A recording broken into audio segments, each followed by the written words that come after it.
আপনি মনে যা চায় তাই করতে পারবেন, কোনো সমস্যা নাই। তবে নিজেকে মুসলিম দাবি করতে পারবেন না।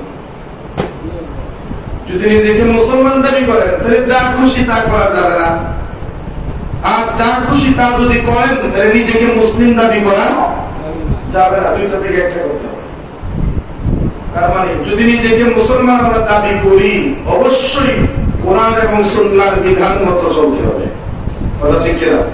কারণ কোরআন আমাদেরকে শিখিয়েছেন কিভাবে চললে সে মুসলমান, হাদিস আমাদেরকে শিখিয়েছেন কিভাবে চললে, কোন প্রক্রিয়ায় জীবনটাকে কাটালে নিজে মুসলিম হয়ে মারা যাব। এই সব প্রক্রিয়া কোরআন সুন্নাহর মধ্যে আছে। এর বাহিরে কেউ যদি মানে কোনো কিছু করে তাহলে তাকে মুসলমান বলা যাবে না। যেমন যারা রাজমিস্ত্রি করে, কি মিস্ত্রি? রাজমিস্ত্রি যারা করে, হ্যাঁ ছোটবেলার থেকে একেবারে মিস্ত্রি হওয়ার আগ পর্যন্ত সে কাটাইছে কাঠমিস্ত্রির সাথে। কার সাথে? কাঠমিস্ত্রির সাথে। এখন কাঠমিস্ত্রির সাথে কাজ করার পর মানে প্রায় 10-15 বছর কাঠমিস্ত্রির সাথে কাজ করছে, এরপরে সে রাজমিস্ত্রি হয়েছে। এখন কোন অভিজ্ঞতা তার রাজমিস্ত্রি বেশি না কাঠমিস্ত্রি?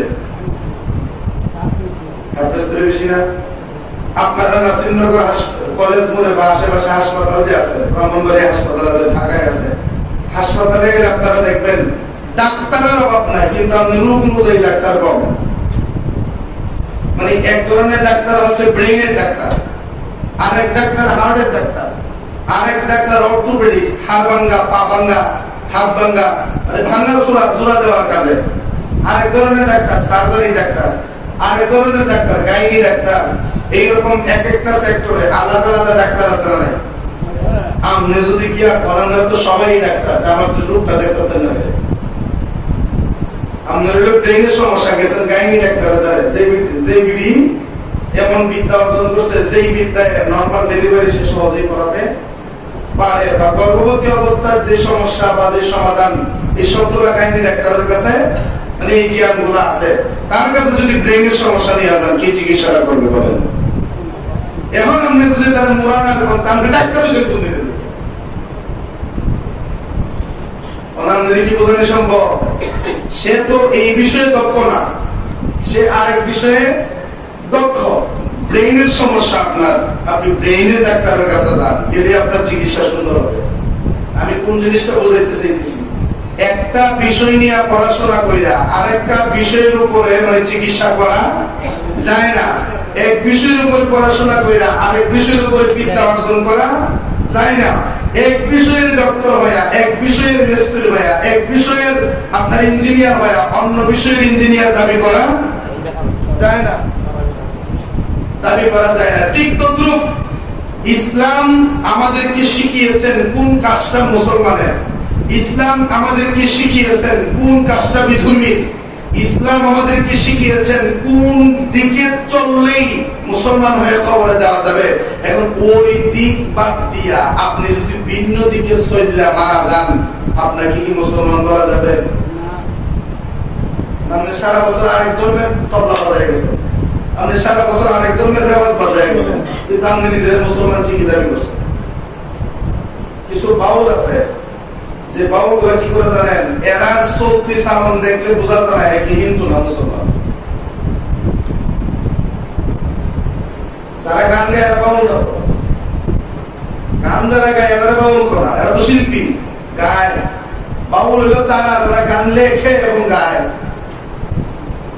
ওই সমস্ত বাউল দেখা যায় না এটা মুসলমান না হিন্দু বোঝাই দেয় না, আছে দাড়ি না আছে নবীর সুন্নত লুঙ্গি, তাহলে কি বলে দুটি, কি বলে দুটি। দুটি কি মুসলমানের সংস্কৃতি না হিন্দুদের সংস্কৃতি?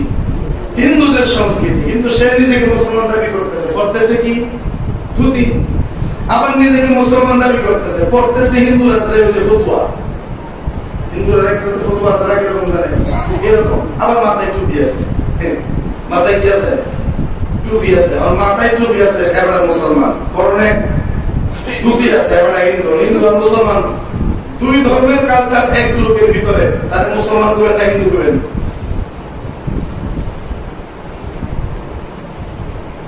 এই মুসলমান আজকে এরকম হয়ে গেছে, ঠেঙ্গের ভিতরে বাবু হয়ে দিচ্ছে। ঠেঙ্গের ভিতরে কি? ঠেঙ্গের ভিতরে বাবু ঠেঙ্গের ভিতরে পাওয়া হয়েছে, পাওয়ার ট্যাঙ্কি জিনিস দুইটা একটা পাও পাও ঠেঙ্গও পাবো, কিন্তু এরা ঠেঙ্গের ভিতরে পাওয়া হয় এখন খুঁজে পাও পেলে ঠেং বানা, ঠেং পেলে পাবো না। মানে হিন্দুদের কালচারও কিছু ভিতরে ঢুকাইছে, মুসলমানের কালচারও কিছু ভিতরে ঢুকাইছে, ঢুকাই এখন নিজেই বুঝতে পারে না কোনটা মুসলমানের কালচার কোনটা হিন্দুদের কালচার। এখন লাগছে আল্লাহ শেষ পর্যন্ত বেঈমান হয়ে বান্দাটা কবরে যায়। মনে রাখবেন, মুসলমান যেভাবে খুশি সেভাবে চলতে পারে না, আর যেভাবে খুশি সেভাবে যদি মুসলমান চলে তাহলে সে মুসলমান থাকেই না।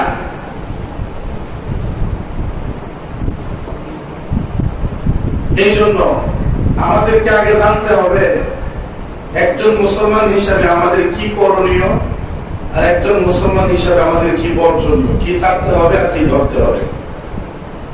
এক নাম্বার, আমাদেরকে ধরতে হবে আল্লাহর কোরআন। কি ধরতে হবে? আল্লাহর কোরআন। আল্লাহর কোরআন আমাদেরকে এক নাম্বারে ধরতে হবে। দুই নাম্বার, আমাদেরকে রাসূলের পাকের সুন্নতকে আঁকড়ে ধরতে হবে। রাসূলের পাকের সুন্নত, আল্লাহর কোরআন এগুলো যদি আঁকড়ে ধরে তাহলে কি হবে? নবী বলেন,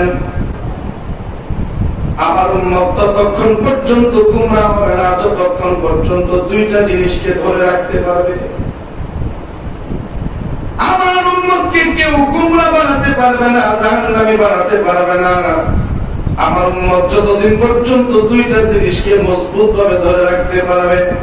তারাকতু ফীকুম আমরাইন লান তাদিল্লু মা তামাসসাকতুম বিহিমা কিতাবুল্লাহি ওয়া সুন্নাত রাসূলিহি। নবী বলেন, দুইটা জিনিস যদি ধরে রাখতে পারো গুমরাহ হবে না, জাহান্নামী হবে না। এর মধ্যে প্রথম যে জিনিস, ওই জিনিসটার নাম হলো আমার আল্লাহর কোরআন। আল্লাহর কোরআন যদি বান্দা তুমি ধরে রাখতে পারো, নবীর উম্মত যদি আল্লাহর কোরআনকে আঁকড়ে ধরে রাখতে পারে, নবীর উম্মত যদি কোরআনকে মজবুত ভাবে ধরে রাখতে পারে, কোরআনের আইন যদি নিজের মধ্যে বাস্তবায়ন করতে পারে, ওই উম্মতটারে কোন বান্দা কোনদিন জাহান্নামী বানাতে পারবে না, গুমরাহ বানাতে পারবে না। নবী পাক দুই নম্বরে হলো সুন্নাত রাসূলিহি, আল্লাহর কোরআন আঁকড়ায়া ধরার পরে আমি নবীর সুন্নতকে যদি কেউ আঁকড়ায়া ধরে, সুবহানাল্লাহ, শুধুমাত্র কোরআন দিয়া যদি আপনি জীবন চালাতে চান, আপনি গুমরাহ হওয়ার সম্ভাবনা আছে। কি হওয়া? গুমরাহ মানে জাহান্নামী হওয়ার সম্ভাবনা আছে। তাহলে হুজুর এই কথাটা কেমনে করেন? কোরআন তো হেদায়েতের জন্য, এই কোরআন গুমরাহ বানাবে কিভাবে? এই কোরআনের এমন কিছু আয়াত আছে, এই কোরআনের এমন কিছু আয়াতের সারমর্ম আছে যেগুলা কোরআন নাযিলের সময় ছিল কিন্তু পরবর্তীতে এটা রহিত হয়ে গেছে। নাসিখ মানসুখ একটা বিষয় আছে। যেমন এখন একটা ঘটনা ঘটছে, আল্লাহ ওহী নাযিল করছে নবীর কাছে, নাযিল করে নবীকে বলছেন, নবী গো এইটা এমন এমন করেন। নবী এমন এমন করলেন, কিন্তু পরবর্তীতে 1-2 বছর যাওয়ার পরে দেখা গেল সিস্টেমটা পরিবর্তন হয়ে গেছে। আল্লাহ আগের আয়াতটাকে পরিবর্তন করে আবার আরেকটা আয়াত আল্লাহ নাযিল করে বলেন, নবী গো আগে বলছিলাম এইভাবে করেন, এখন বলতেছি এইভাবে করেন। পরে যে আয়াতটা নাযিল হয়েছে, এই আয়াতটা নাযিল হওয়ার কারণে প্রথম যে আয়াতটা, প্রথম আয়াতের যে হুকুমটা, এটা বাদ। এটা কি বা এটা বুঝতে গেলে কোরআনের সাথে কি লাগবে? হাদিস লাগবে। সুবহানাল্লাহ। যেমন নবী হাদিস মোবারকে বলেন, উম্মত আমি তোমাদেরকে নিষেধ করেছি তোমরা কবর জিয়ারত করো না। এটা হলো প্রথম হাদিস। এটা কি? নবী বলেন, আমি আমার উম্মতদেরকে কবর জিয়ারত করতে নিষেধ করে দিয়েছি। ইয়া রাসূলুল্লাহ, নবীজি, ও মায়ের নবী, দয়ার নবী গো, কবর জিয়ারত করার জন্য নিষেধ করেছেন কেন?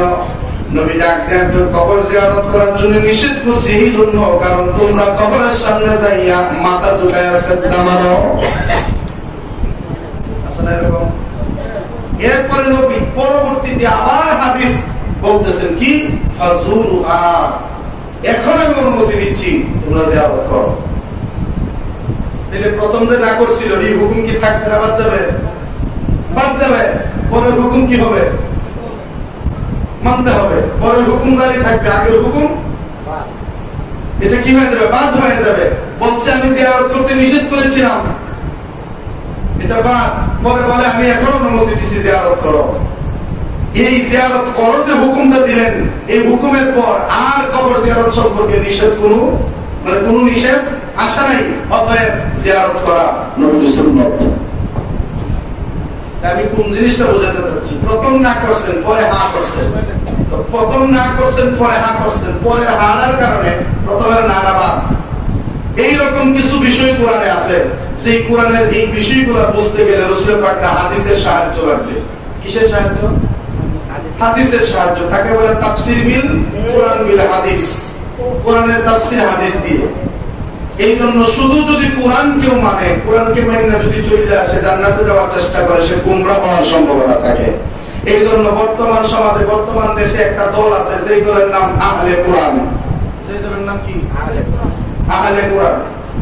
এই আহলে কোরআনে কি কই জানেন? আহলে কোরআনে কয় যে এই হারাম কিছু কোরআনে খিনজির নাকি যেন লাগি, এগুলো নাকি খাওয়া যায়, ঘোড়া খাওয়া যায়, অনেক রকম কথা আহলে কোরআনরা বলে। কিন্তু তারা জানে না ঘোড়া হচ্ছে একটা বাহন। ঘোড়া কি?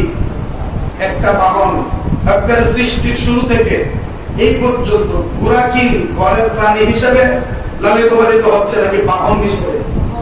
কেউ ঘোড়া দিয়া মরুভূমিতে দৌড়ে, কেউ ঘোড়া দিয়া উট দৌড় দেয়, কেউ ঘোড়া দিয়া খাইন চালায়, কেউ ঘোড়া দিয়ে অনেক ধরনের কার্যকলাপ করে। ঘোড়া মূলত এটা মানে সৃষ্টিগত ভাবেই এটা বাহনের জন্য। কিসের জন্য? তৎকালীন জামানায় গাড়ি ছিল না, তাদের একমাত্র সম্পদ ছিল ঘোড়া। শুনেন, সুলাইমান নবী ছিল প্রায় কয়েক হাজার ঘোড়া, এর মধ্যে 100 ঘোড়া ছিল ওনার শখের ঘোড়া। ঘোড়া খাওয়ার বিষয়টা এটা অনেক ফ্যাসিনেটিং একটা বিষয়। এরপর যুদ্ধ করে একটু সমাধান নেই। সুলাইমান আলাইহিস সালাম ওনার প্রায় 1000 খানের ঘোড়া ছিল। ওনার যে ঘোড়ার আস্তাবলই বেড়ে আস্তাবলের ভিতরে, এর মধ্যে 100 ঘোড়া ছিল ওনার ফেভারিট, সবচেয়ে প্রিয়। 1000 থেকে পাইছে 100 আলাদা করছে, এটা বাদশার ঘোড়া। উনি ওনার উপরে আল্লাহ তাআলা 2 রাকাত নামাজ ফরজ করেছিলেন। কয় রাকাত? 2 রাকাত নামাজ ফরজ করেছিলেন। নির্দিষ্ট সময়ে এই নামাজটা আদায় করতে হইত। কাজা করার কোন সিস্টেম, যেমন আমরা যদি ফজরের নামাজ ছুটে যায়, জোহরের আগে কি করা যায়? কাজা করা যায়। জোহরের নামাজ যদি ছুটে যায়, আসরের ফরজ করার আগে কাজা করা যায়। আসরের ফরজের পরে আর কাজা নামাজ চলে না। মাগরিবের পরে আবার কাজা আদায় করতে পারবেন, এই সুযোগটা আমাদের আছে। কিন্তু তৎকালীন জামানার যত আম্মি কেরামগণ ছিলেন, কাউকে আল্লাহ কাজা আদায়ের কোন সুযোগ দিতেন না। যখনই হতো তখনই তাদেরকে নামাজ পড়তে হইতো, যেখানে নির্দিষ্ট জায়গায় করে দেওয়া হয়েছে। মুসলমানের করা হয়েছে যা করার তুলফর প্রতিকার করানো হতো। এই জন্য তুলফর হচ্ছে না, মুসলমিন কোন ডাক আল্লাহ শুনছে না। কিন্তু আমরা 11 ডাক লঙ্গ, 5 ডাক লঙ্গ, 12 ডাক লঙ্গ, সুবহানাল্লাহ বলতেন না। সুলাইমান আলাইহিস সালামের 100 শখের ঘোড়া ছিল। উনি 100 ঘোড়াকে খাবার খাওয়াচ্ছিলেন, তাদেরকে গোসল করাচ্ছিলেন। ওই মুহূর্তে ওনার স্মরণে নাই আল্লাহ যে 2 রাকাত নামাজ ওনার উপরে ফরজ করেছিলেন, ওই নামাজের সময়টা ঘোড়ার যত্ন করতে করতে শেষ হয়ে গেছে। ওনার খেয়াল নেই। ঘোড়ার যত্ন করতে করতে ওনার নামাজটা ছুটে গেল। সুলাইমান আলাইহিস সালাম ঘোড়ার সেবা করে যখন বের হলেন, তখন তার ঘড়ি ছিল না। সূর্য থেকে তিনি আন্দাজ করলেন সময়টা শেষ হয়ে গেছে। সুলাইমান আলাইহিস সালাম ওনার দরবারের সকল কর্মচারীদেরকে হুকুম দিলেন, আমার আস্তাবলের ভিতরে আমার যে শখের 100টা ঘোড়া আছে, সবগুলো আমার কাছে নিয়ে আসো। সবগুলো নিয়ে আসলেন। ছুরি দাও, আমার হাতে ছুরি দিলেন। সুলাইমান নবী একটা একটা করে শখের 100টা ঘোড়াই জবাই করে দিলেন। ওনার কর্মচারীরা জিজ্ঞাসা, হুজুর আপনার এত শখের ঘোড়া, 1000 ঘোড়া বাচ্চা 100টা বাছাই করছেন, এই ঘোড়াগুলি আপনি জবাই করে দিলেন কেন? সুলাইমান নবী কয়, জবাই করেছি ঘোড়ার গোশতগুলি কেটে ফকির মিসকিনকে দিয়ে দাও। এতে কি বোঝা যায়? সুলাইমান নবীর আমলে ঘোড়া খাওয়া কি ছিল? জায়েজ, বুঝবেন তেলে। সুলাইমান নবী গোশতটা কেটে ফকির মিসকিনকে দিয়ে দিলেন। লোকেরা জিজ্ঞাসা, হুজুর অন্যান্য 100টা ঘোড়া জবাই করলো তো হয়ে যাইত, কিন্তু শখের 100টা ঘোড়া জবাই করে দিলেন কেন? সুলাইমান নবী দাওয়াত দিয়া বলেন, ওরে আমার রাজসভা যত কর্মচারী আছো তোমরা শোনো, জগতের সকল ইমানদারদেরকে উদ্দেশ্য করে আমি সুলাইমান নবী বলতেছি, আমি আমার শখের ঘোড়াগুলি কেন জবাই করে দিলাম কারণ এই কোরআন যত্ন করতে গিয়ে আমার 2 রাকাত নামাজ ছুটে গেছে। সেই গুনাহ আমাকে আল্লাহর ইবাদত থেকে দূরে সরায়া দেয়, ওই গুনাহ যতই শখের হোক না কেন আল্লাহর ইবাদতের কাফারা দিতে গিয়ে গুনাহ জবাই করে দিলাম। সুলাইমান নবী পুরার গোশতগুলি ফকির মিসকিনকে দিয়ে দিলেন, তার মানে সুলাইমান নবীর আমলে পুরা খাওয়া যায়। আসলে ইউসুফ নবীর জামানায় যাই, ইউসুফ নবীর জামানায় ইউসুফ নবীর 11 জন ভাই ইউসুফ নবীর কদমে সিজদায় পড়েছিল। ইউসুফ নবীর বাবা ইয়াকুব আলাইহিস সালাম, ইউসুফ নবীর মাও ইউসুফ নবীর পায়ের মধ্যে সিজদায় পড়েছিল। ইউসুফ নবীর বোনের নাম হলো লাইয়া বিনতে ইয়াকুব, ওই উনিও ইউসুফ নবীর পায়ের মধ্যে সিজদায় পড়লো, ইউসুফ নবীর পায়ের মধ্যে সিজদা দিতে লাগলো। এবার আপনারা কোন ইয়াকুব নবী ইউসুফ নবী ওনারা যে একজন আরেকজনকে সিজদা দিলেন, এই রকম সিজদা কি বর্তমান জামানায় চলেনি? আমার নবীর জামানায় কি চলতো না? কেন চলতো না? কারণ তাজিম সেজদা ইউসুফ নবীর শরীয়তে জায়েজ, শরীয়তে মুহাম্মদীতে হারাম। শরীয়তে মুহাম্মদীতে কি না? আমাদের নবীর শরীয়তে সম্মানার্থে সেজদা কি হারাম। এটা পীরকে দেন, বুজুর্গকে দেন, আলেমকে দেন, মাজারে দেন, সেখানেই দেন না কেন, আল্লাহ ব্যতীত তাজিমি হোক ইবাদতের হোক যে কোনো সেজদা হারাম। যে কোনো সেজদা কি কপালের মালিক কে? আল্লাহ। কপালের মালিক কে? সেজদা একমাত্র কে পাবে? আল্লাহ। এবার আসেন, ইউসুফ নবীর পায়ে যে সেজদা দিছিল, এই সেজদা কি এখন চলে? চলে না। কেন চলে না? কারণ এটা ইউসুফ নবীর শরীয়ত ছিল, ওই শরীয়তে একটা জায়েজ, কিন্তু শরীয়তে মুহাম্মদীতে এটা হারাম। কারণ আমার নবী বলেছেন সেজদা করার মালিক একমাত্র আল্লাহ। তাইলে আমরা কি বুঝলাম? সুলাইমান নবীর আমলে ছিল ঘোড়া খাওয়া জায়েজ, ইউসুফ নবীর আমলে ছিল তাজিমে সেজদা জায়েজ। তার মানে শরীয়তে মুহাম্মদীতে যেইভাবে শরীয়তে ইউসুফ নবীর তাজিমে সেজদা হারাম, সুলাইমান নবীর আমলের ঘোড়া খাওয়ার সেই মাসালাটা শরীয়তে মুহাম্মদীতেও হারাম। শরীয়তে মুহাম্মদীতেও হারাম। এবার আসেন, এর ঘোড়া যে অনেকে খাইতেছে, খায় না অনেকে, প্রচুর বিক্রি হয়েছে ঘোড়ার গোস। এখন খুব দর করে হোটেলে হোটেলে খাইতে গেলে গরুর গোস করে ঘোড়ার গোস খাওয়াইলে। একটা হাদিস আসছে এরকম, নবীজি এমন এক জায়গায় সফরে গেলেন বা যুদ্ধে গেলেন, সাহাবায়ে কেরামদের কাছে যত খাবার ছিল সকল খাবার ফুরিয়ে গেছে, একমাত্র ঘোড়া ছাড়া আর কোন সম্ভব নাই। গরুও নাই, খাসিও নাই, বকরিও নাই, ভেড়াও নাই, দুম্বাও নাই, কিচ্ছু নাই, শুধু তাদের বাহন ঘোড়া আছে। এখন কোন একটা ঘোড়া যদি জবাই করা হয় তাহলে সবাই জানোই বাঁচবো। রাসূল বললেন দাও জবাই করে।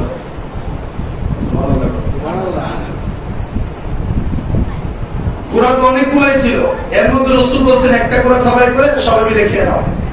জান তো বাঁচে কি?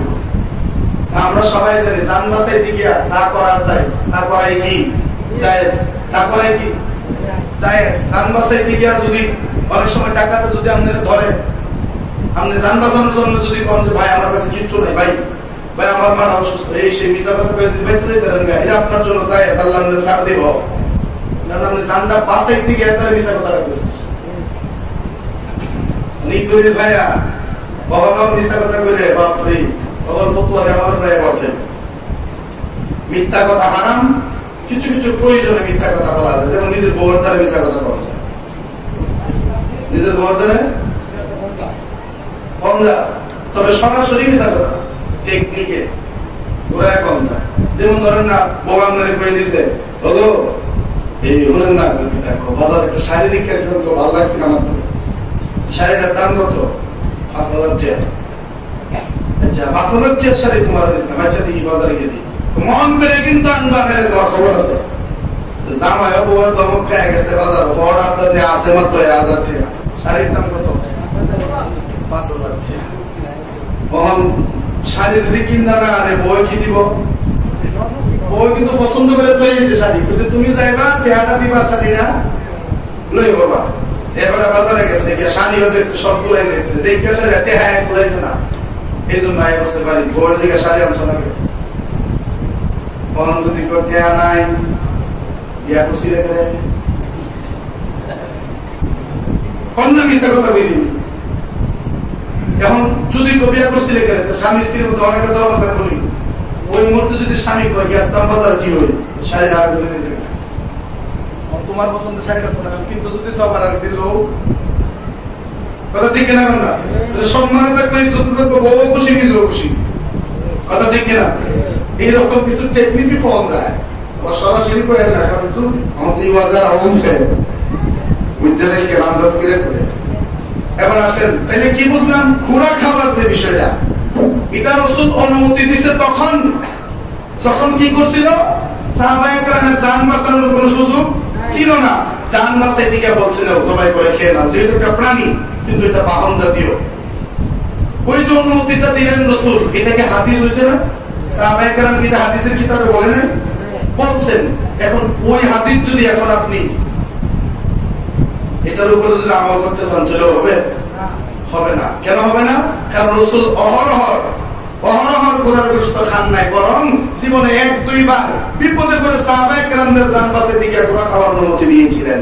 এই জন্য আমাদের মাযহাবে তিনি ইমামে আযম আবু হানিফা রাহমাতুল্লাহি আলাইহি, আমরা যে মাযহাবকে অনুসরণ করে নাভির নিচে হাত বাঁধি, আমরা যে মাযহাবকে অনুসরণ করে বারবার হাত তুলি না, আমরা যে মাযহাবকে অনুসরণ করে পা একটু আদায় আদায়, আমরা যে মাযহাবকে অনুসরণ করে রুকুতে যাওয়ার সময় বারবার হাত তুলি না, ওই মাযহাবের বিধান মতে ঘোড়া খাওয়া হারাম। ঘোড়া খাওয়া কি হারাম। আর শাফি মাযহাব মতে ঘোড়া খাওয়া জায়েজ। শাফি মাযহাব মতে ঘোড়া খাওয়া জায়েজ। এটা আবার কোন? আমরা কি হানাফি না শাফি? আমরা হানাফি। আমরা কি? আমরা হানাফি। আমরা কি? হানাফি। এই জন্য আমাদের জন্য ঘোড়া খাওয়া হারাম, না জায়েজ। আমরা খাবো না। আমরা কি করবো না? খাবো না। এটা আমাদের জন্য হারাম। এবার আসেন, আপনাদেরকে যদি বলি যে আপনাদেরকে শুকরের গোশত আপনাদের জন প্রতি 1 মণ করে দেওয়া হবে, 1 মণ করে দেওয়া হবে, আপনারা কে কে নিতে রাজি আছেন? নাই? কে রে? শুকর তো একটা প্রাণী, আল্লাহ বানিয়েছেন এটা। আপনারা নিবেন না। কেন নিবেন না? কারণ আমরা সবাই জানি শুকরের গোশত খাওয়া শুকরের গোশত খাওয়া হারাম। একটু মনোযোগ দেন, বুঝছেন কথাটা? আল্লাহ কোরআনে কয়, আমি শুকরের গোশতকে হারাম করেছি, রক্তকে হারাম করেছি, মরা প্রাণীকে হারাম করেছি। এখন আপনাদেরকে যদি বলি শুকরের গোশত আপনাদেরকে দেওয়া হবে, আপনারা বলবেন না না হুজুর আমরা খাবো না, যতই সুস্বাদু হোক, যতই ফ্রিতে দেন না কেন খাবো না। যদি বলি কেন খাবেন না, বলবেন এটা হারাম। কারণ তুই আর কোন কারণ আছে? বুঝতে উত্তর দেন। খিনজিরের গোশত খাইতেন না, উত্তর কি? এবার যদি আপনাদেরকে পালতি পরে রক্ত দেওয়া হয়, আপনারা কি খাবেন? পান করবেন? যদি বলি করবেন না, কেন? এটা তো পশুর ভিতর থেকে বের হয়েছে, গরুর রক্ত একটু দিলাম, বলবেন না খাবো না। কারণ দাম, দাম মানে রক্ত, রক্তকে আল্লাহ হারাম করেছেন, হারাম করছেন। এখন যদি বলি রক্ত খাবেন না কেন, বলবেন রক্ত খাওয়া উত্তর দিয়ে বুঝতে সুবিধা হইব। 1 নম্বরে বলছি শুকরের গোশত দেব, আপনারা বললেন খাবেন না কেন? আচ্ছা। 2 নম্বরে বলছি আপনাদেরকে রক্ত দেব, আপনারা বললেন খাবেন না কেন? হারাম। এবার আসেন 3 নাম্বার, আপনাদেরকে আমি একটা গরুর গোশত আইনা দিন, সেই গরুটা জবাই করার আগেই মারা গেছিল। হ্যাঁ, গরু তো হারাম, বিধান মতো এটা জব করছে, এই কারণে হারাম, ঠিক না? এই কারণে গেছে লম্বা করেন যেত বড়া বিরক্তি করবে। একটু মনোযোগ দেন। বলছি মরা গরু আপনাদেরকে যদি দেয়, আপনারা বলবেন খাবেন না কেন? বলবেন হারাম।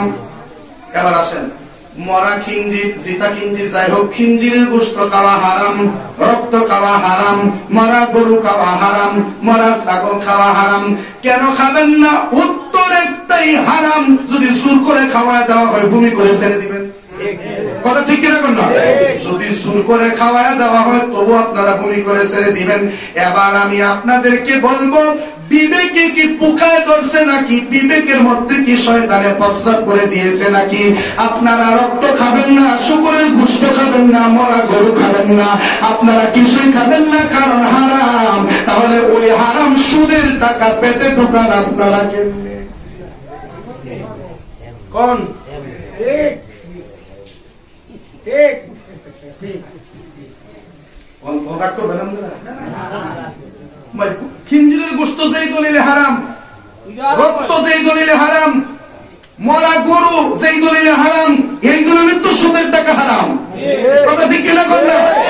এই দলিলে ঘুষের টাকা হারাম, এই দলিলে প্রতারণার টাকা হারাম, এই দলিলে ভাইয়ের হক মেরে খাওয়াটা হারাম, এই দলিলেই আপনজনের হক নষ্ট করে খাওয়াটা হারাম, এই দলিলেই পাড়া প্রতিবেশীর হক নষ্ট করে খাওয়াটা হারাম।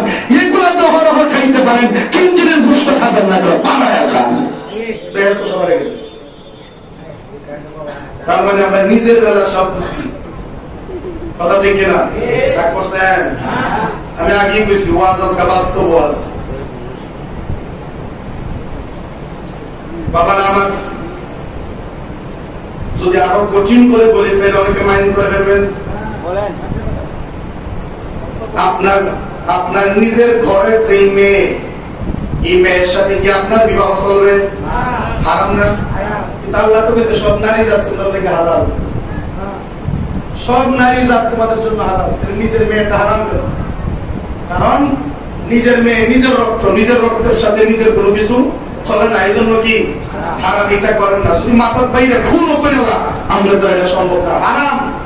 ইসলামের বিধান একদিক দিয়ে মানবেন, অপর দিক দিয়ে ছেড়ে দেবেন। ওই জন্যই বলছিলাম, একবার নিচে পড়ছে দুটি, মাথার পড়ছে দুটি। মাথার টুপি নিচে ধুতি। ধুতি কি মুসলমানের সংস্কৃতি না হিন্দুদের? অর্ধেক হিন্দু আর তাই অর্ধেক মুসলমান। হিন্দু করে না মুসলমান।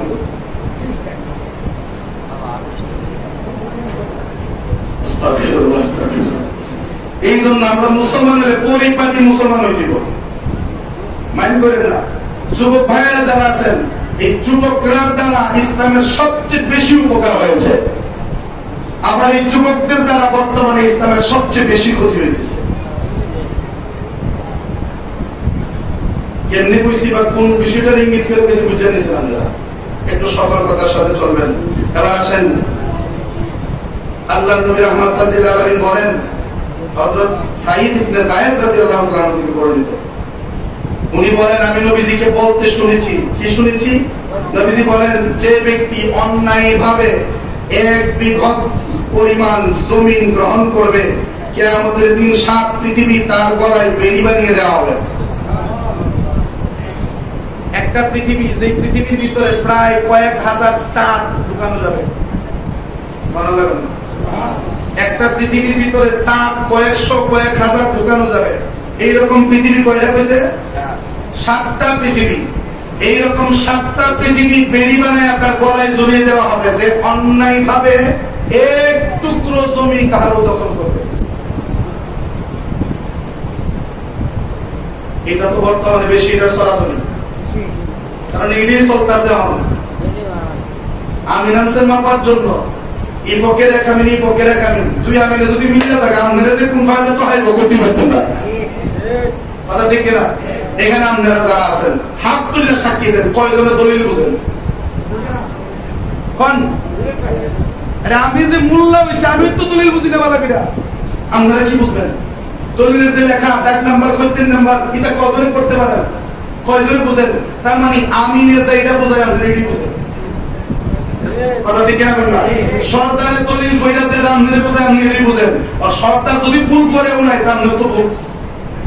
এইভাবে বহু মানুষের জমি, বহু মানুষ অন্যায় করে বক্ষণ করে রাখছে। আজকে একদিক দিয়ে মানুষ কোটিপতি, অপর দিক দিয়ে আরেকটা মানুষ একদম রাস্তার ফকির, অথচ এক সময় তার কোটি টাকার জমি ছিল। রাসূল বলেন, অন্যায় ভাবে 1 বিঘত জমি যদি কেউ নেয়, 7 পৃথিবী তার গলায় বেড়ি বানিয়ে দেওয়া হবে। এই জন্য সাবধান, সলিড থাকেন। কি থাকেন? নিজের জায়গা থেকে নিজে কি থাকেন? সলিড থাকেন।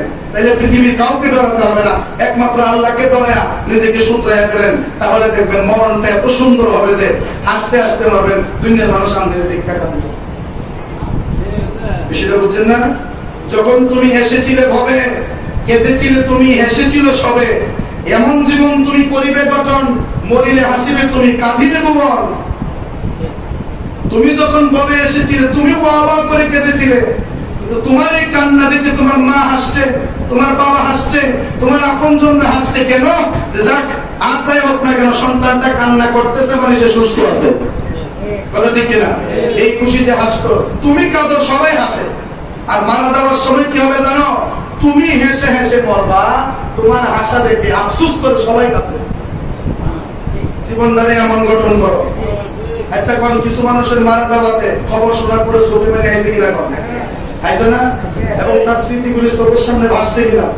আবার কিছু মানুষ মারা গেছে, খবর না আলহামদুলিল্লাহ কইছেন কিনা? মরছে।